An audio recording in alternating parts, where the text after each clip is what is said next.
اعوذ باللہ من الشیطان الرجیم بسم اللہ الرحمن الرحیم نحمدہ و نسلم علی رسولہ الکریم اما بعد فاعوذ باللہ من الشیطان الرجیم بسم اللہ الرحمن الرحیم۔ امید ہے تمام میرے ننھے منھے پیارے پیارے طلباء حضرات خیر اور عافیت سے اور سلامت ہوں گے۔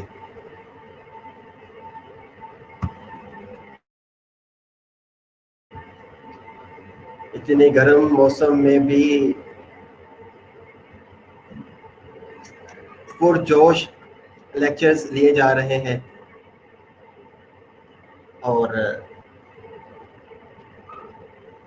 گرما گرم موسم، گرما گرم کھانے، گرما گرم چائے اور گرما گرم ڈانٹ، یہ سارے مل جائیں تو پھر ہی ایک قابلیت والی شخصیت بنتی ہے، ابھرتی ہے۔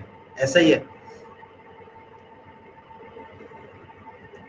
جی لبینہ صاحبہ، میں بھی الحمدللہ اللہ کے فضل سے ٹھیک ہوں، عافیت سے ہوں اور آپ سب کے لیے دعا گو ہوں۔ آج ہم اسلامیات پڑھیں گے۔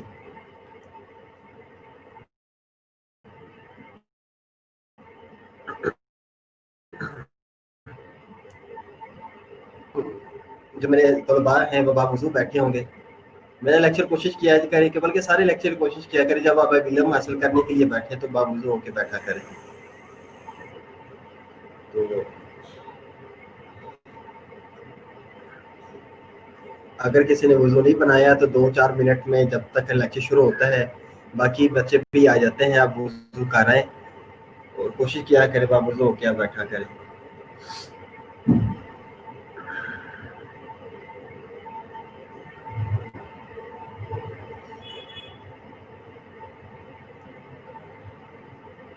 آج آپ کو پتہ ہے کہ میں آپ کو گرما گرم موسم کے ساتھ گرما گرم چائے اور کھانا تو نہیں دے سکتا، لیکن گرما گرم ڈانٹ ضرور پلا سکتا ہوں، اور آج میں اسی موڈ میں بھی ہوں، ڈانٹ پلانے کے موڈ میں، کیونکہ آج پھر جلال والا لیکچر آ گیا ہے، اسلامیات کا لیکچر بڑے دنوں کے بعد آج پھر ہم نے شروع کیا ہے۔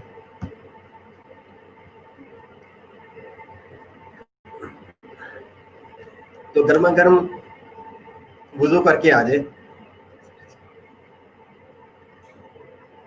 ماشاء اللہ نیمرا، بہت اچھی بات ہے۔ ہمارے دین میں ہے کہ پاک رہنا چاہیے، انسان جب پاک ہوتا ہے تو حضور نبی کی وسلم کی حدیث میں اور قرآن پاک بھی، جو پاک صاف رہتے ہیں ان کے لیے فرشتے دعائیں کرتے ہیں، فرشتے ان سے مصافحہ کرتے ہیں، کیونکہ وہ فرشتے پاک ذات ہیں۔ تو اللہ تعالیٰ کی جو مخلوق ہے، اللہ بھی پاک ہے، سبحان ہے۔ تو جو پاک ہوتا ہے اللہ تعالیٰ کی صفت یہ بیان کرتا ہے عملی طور پر کہ اللہ پاک ہے، تو دیکھو میں بھی پاک۔ تو وضو رہنا، غسل کی ضرورت ہوتی ہے تو غسل کر لینا فوراً، ہمیشہ کہ یہ صفت اپنا لیتا ہے، اللہ تعالیٰ کا قرب حاصل کر لیتا ہے، جس کے لیے لوگ بڑی بڑی مشقتیں کرتے ہیں، بڑے بڑے چلے کاٹتے ہیں، کیا کیا کچھ کرتے ہیں۔ تو یہ میں نے آپ کو چھوٹا سا نسخہ بتا دیا ہے، یہ وہ ہے جو میری بات نہیں ہے، میرے الفاظ نہیں ہے، یہ الفاظ اللہ کے قرآن اور حدیث کے ہیں۔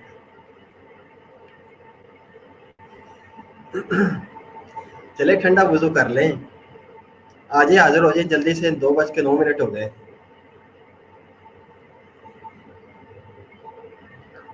گرمی ہی گرمی کو مارتی ہے، یہ مقولہ مشہور ہے کہ جب آپ باہر سے آئیں گرم سے تو آ کے چائے پی لے تو آپ کے جسم ٹھنڈا ہو جاتا ہے۔ یہ گرمی، یہ پنجابی کا پروورب ہے، مقولہ ہے۔ چلے جلدی ہو جائیں، بچے شروع ہو جائیں، پھر آگے ہیں سارے ماشاءاللہ 23 بچے میرے پاس شروع ہو رہے ہیں پریزنٹیشن سے۔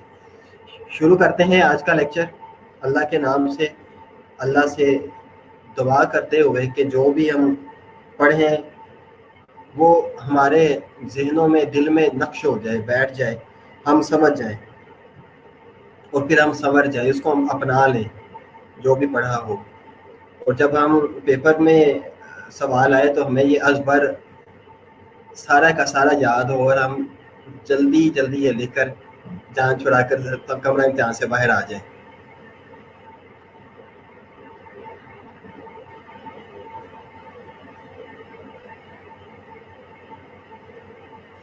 یہ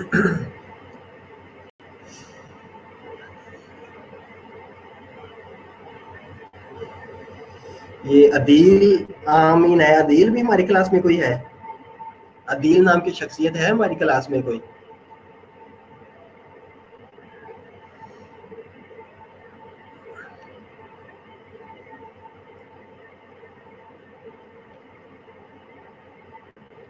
بتائیں ذرا مجھے.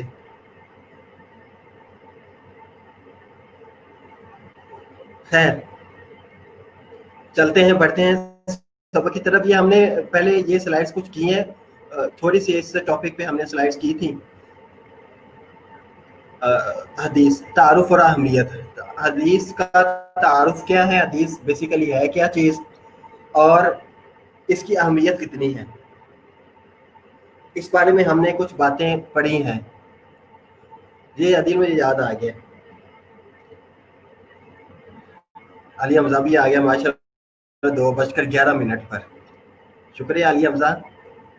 کوشش کیا کرے وقت پہ آیا کرے، لیکن بعض ہماری طرف سے بھی دیر تاخیر ہو جاتی ہے، لنک نہیں کنیکٹ ہو رہا ہوتا، ہماری بھی تو غلطی ہوتی ہے نا.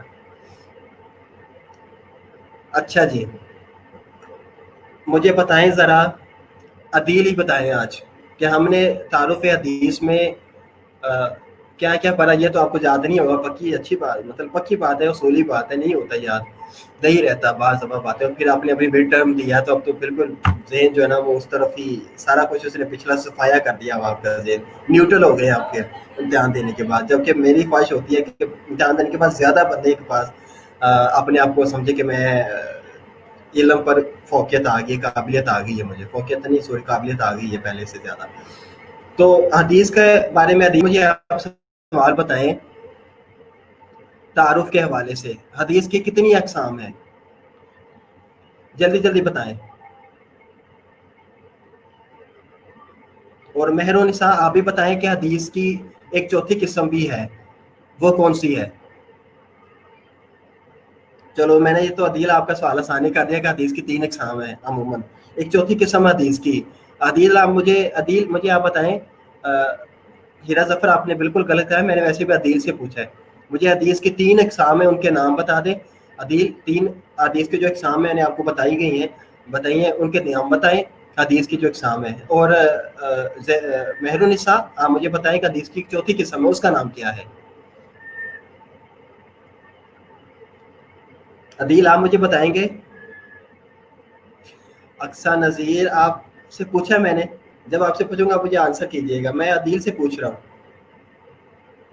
کسی نے 2 بھی لی دی تھی، اور عجیب سی بات ہے کہ مطلب آپ کو ابھی تک حدیث کی اقسام کا نہیں پتا کتنی اقسام ہے. علیزہ شوکت نے لکھ دیا حدیث قدسی. مہر النساء ابھی تک آپ کا آنسر نہیں آیا، اس کا مطلب آپ کو نہیں پتا. تو آپ بتا دیا کریں کہ نہیں پتا. اور عدیل نے ابھی تک نہیں بتایا کون کون سی قسمیں ہیں حدیث کی.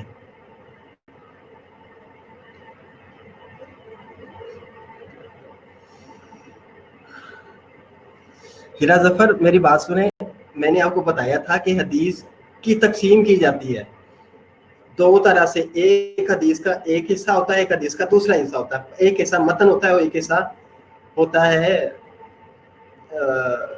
سند کا.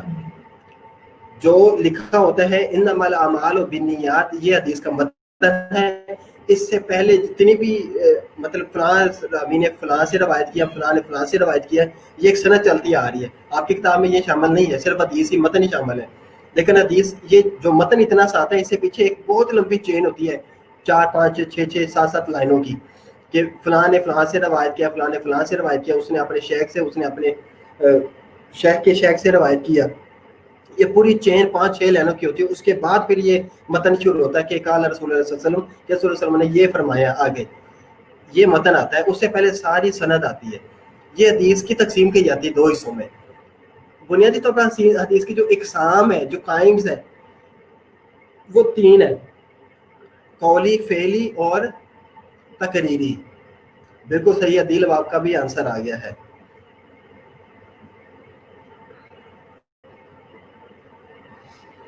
کوئی بات نہیں اکثر، مجھے پتا ہے آپ کو آتا ہے، اس لیے میں نے کمنٹ کیا اس کے اوپر. اچھا، حدیث کی 3 قسمیں ہیں، اور چوتھی قسم مہر النساء آپ کو بتاتا چلو چوتھی قسم جو ہے وہ ہے حدیث قدسی. قدسی حدیث وہ اچھا پہلے 3 حدیثیں جو آپ کو میں نے بتائی ہیں اس کی طرف چلتے ہیں پھر ساتھ ساتھ. اچھا حدیث کا معنی لگی آپ کو پتہ ہی ہے, خبر ہے, گفتگو ہے, بات کرنا. قرآن پاک میں بھی لفظ بات کے طور پر آیا ہے حدیث کا جو معنی ہے. فبأي حدیث بعدہ یؤمنون, فبأي حدیث بعدہ یؤمنون, کہ وہ اس بات کے بعد پھر کس پر ایمان لے کر آئیں گے, اس بات کے بعد کس پر ایمان لے کر آئیں گے. جب بات ان کے پاس آ گئی ہے, کتاب ان کے پاس, وہی ان کے پاس آ رہی ہے رسول کے ذریعے سے, جو باتیں آپ ان کو اے نبی بتا رہے ہیں, پھر آپ کے بات کے بعد حدیث کے بعد پھر کس پر یہ ایمان لے کر آئیں گے. فبأي حدیث, اس بات کے بعد کے علاوہ, بعدہ یؤمنون, کس پر بھی یہ ایمان لے کر آئیں گے. ٹھیک ہے, گفتگو, خبر, نئی بات, کلام, نئی چیز, نیا واقعہ, اسم, قابل ذکر واقعہ, اہم اور قابل ذکر واقعہ, یہ سب حدیث میں شامل ہے. یہ لغوی معنی ہے. اصطلاحی معنی جو ہم اصطلاح میں استعمال کرتے ہیں وہ ہے ہر وہ چیز جو نبی کریم صلی اللہ علیہ وسلم کے ذاتی گرامی سے نسبت رکھتی ہے, وہ حدیث ہے. 3 قسمیں ہیں, اقوال, قول کی جمع کہ حضرت صلی اللہ علیہ وسلم نے جو فرمایا, جو کہا, قال رسول اللہ صلی اللہ علیہ وسلم, جی. اور دوسری قسم ہے کہ جو بھی حضرت صلی اللہ علیہ وسلم نے عمل کیا ہو وہ بھی حدیث میں آ جاتا ہے. فعل رسول اللہ صلی اللہ علیہ وسلم, فعلت رسول اللہ صلی اللہ علیہ وسلم, کہ ہم نے دیکھا رسول اللہ علیہ وسلم کو یہ کام کرتے ہوئے. ٹھیک ہے, ہم نے نماز پڑھتے ہوئے دیکھا, ایسے نماز پڑھے تھے, پھر ایسے نماز پڑھی, پھر ایسے کیا. تو یہ جو فعال کی ہے صلی اللہ علیہ وسلم نے, یہ بھی حدیث میں شامل ہو جاتے ہیں. ٹھیک ہے. پھر احوال, احوال کا مطلب ہے کہ آپ کے آس پاس جو بھی کام ہو رہا تھا, جو صحابہ کرام کر رہے تھے, آپ صلی اللہ علیہ وسلم نے اس کو پسند کیا ہے. ٹھیک ہے, اور اس پہ کوئی ناراضگی کا اظہار نہیں کیا. تو یہ جو آپ کے سامنے تھے جس پہ آپ نے وسلم پسندگی کا اور ناراضگی کا اظہار نہیں کیا, تو یہ بھی حدیث میں شامل ہے. 3 چیزیں شامل ہیں. ٹھیک ہے. پھر متن کے لحاظ سے حدیث کی اقساموں میں نے یہ متن کے لحاظ سے بھی آتی ہیں کہ متن میں یا تو حضرت صلی اللہ علیہ وسلم متن آ گیا نا, یا حضرت صلی اللہ علیہ وسلم کا کوئی بات ظاہر ہو رہی ہے متن میں, یا حضرت صلی اللہ علیہ وسلم کو کام ظاہر ہو رہا ہے اس سے. یہ متن میں جتنی بھی چیزیں, یا تو بات ہو رہی ہوگی اس حصے میں حضرت صلی اللہ علیہ وسلم کی, یا حضرت صلی اللہ علیہ وسلم کا کوئی کام آپ صلی اللہ علیہ وسلم نے کیا ہوگا وہ بیان کیا جا رہا ہوگا. تو یہ بات, قول اور فعل اور احوال, آپ صلی اللہ علیہ وسلم کے سامنے کوئی کام کیا گیا تو حضرت صلی اللہ علیہ وسلم وہ بھی حدیث میں, یہ متن کے حوالے سے اقسام ہے. اچھا, پھر آگے حدیث کی حجیت آ جاتی ہے. حجیت کہتے ہیں کہ اس کا اہم ہونا, اس کی فرضیت, اس پر عمل کرنا, اس کو ماننا کتنا کا ضروری ہے. حجیت اس کی کیا ہے؟ تو کس نے بتایا کہ قرآن اللہ کی کتاب ہے؟ اس کا جواب دیں. یہ آپ صرف اپنے ذہن میں رکھیں, یہ اپنے پیپر میں اس طرح سے نہیں لکھنا. یہ آپ نے صرف مطلب یہ آپ کو ہیڈنگ میں نے اس طرح سے بتائی ہے کہ آپ کو پتا ہو کہ یہ حجیت یا حدیث ہو جاتی کہ ہمیں کس نے بتایا کہ قرآن اللہ کی کتاب ہے. ٹھیک ہے. پھر قرآن کے کاتب اور راوی کون تھے؟ قرآن کے کاتب اور راوی, راوی کا مطلب کیا ہوتا ہے کہ روایت کرنے والا. تو روایت وہ ہوتی ہے کہ ایک شخص کسی کی بات آگے بیان کر رہا ہو, وہ روایت کر رہا ہوتا ہے, وہ راوی کہلاتا ہے. مطلب یہ 3 چیزیں ہیں. یہ بندہ جو ہے یہ روایت کر رہا ہے, اس نے کچھ اس کو بتایا اور اس نے آگے لوگوں کو بتا دیا. ٹھیک ہے.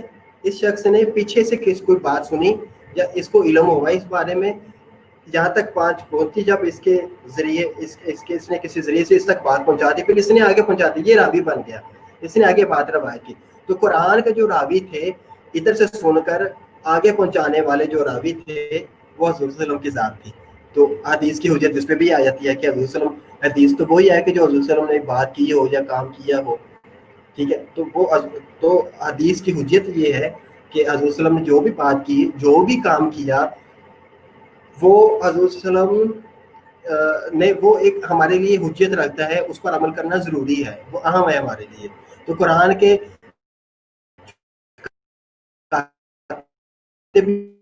بھی حضور صلی اللہ علیہ وسلم تھے اور راوی بھی حضور صلی اللہ علیہ وسلم. انسان کی ہدایت کے لیے ہی یہ حضور صلی اللہ علیہ وسلم نے باتیں کی, کام کر کے بتائے. پھر نبی کریم صلی اللہ علیہ وسلم کے ذات گرامی اس حیثیت میں کہ وہ اللہ کے رسول ہیں. ٹھیک ہے.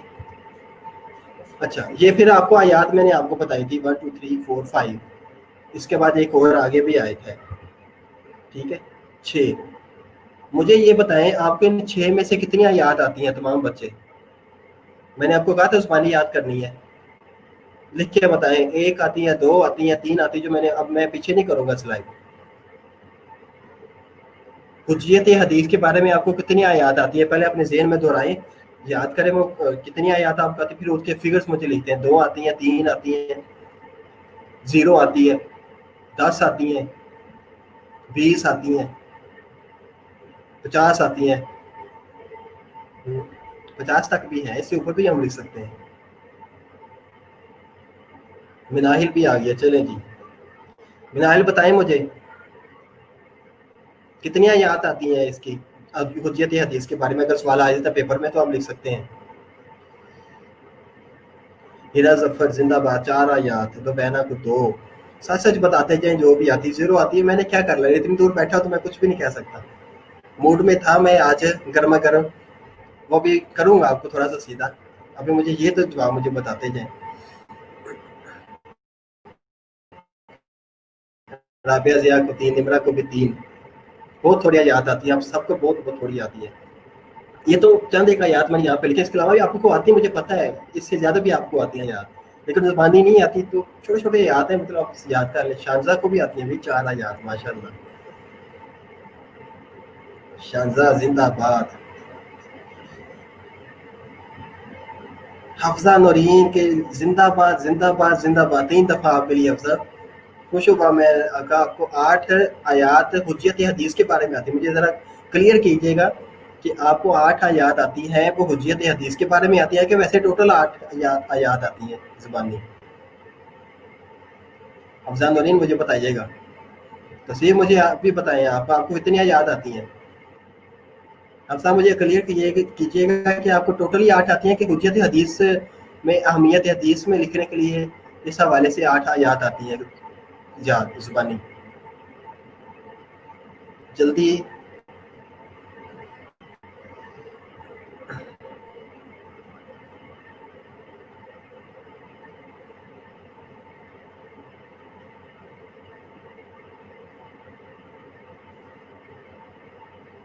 نہیں بول رہے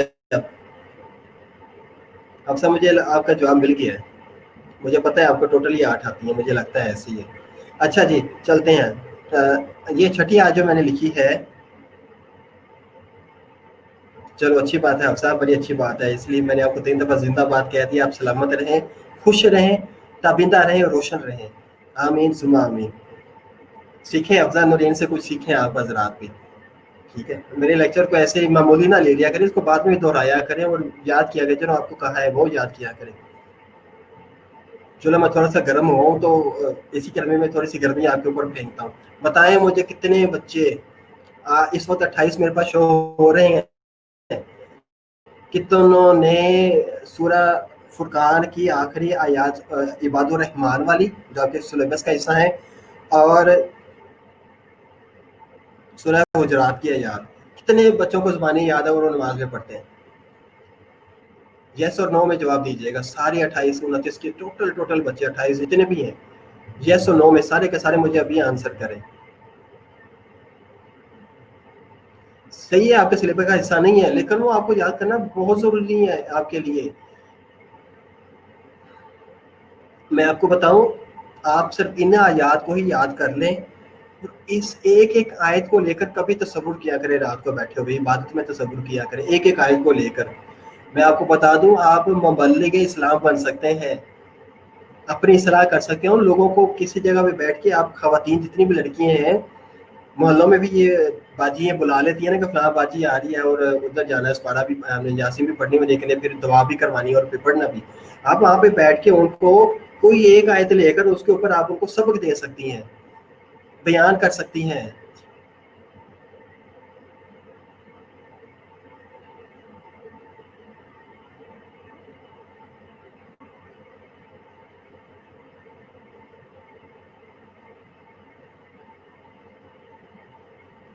جی یہ آیات زبانی یاد کرنی ہے آپ نے، جو پچھلے پیج پہ تھی، یہ والی آیات چھوٹے چھوٹے آیات ہیں، اتنی مشکل نہیں ہے۔ میں نے ابھی آپ سے یہ پوچھا ہے کہ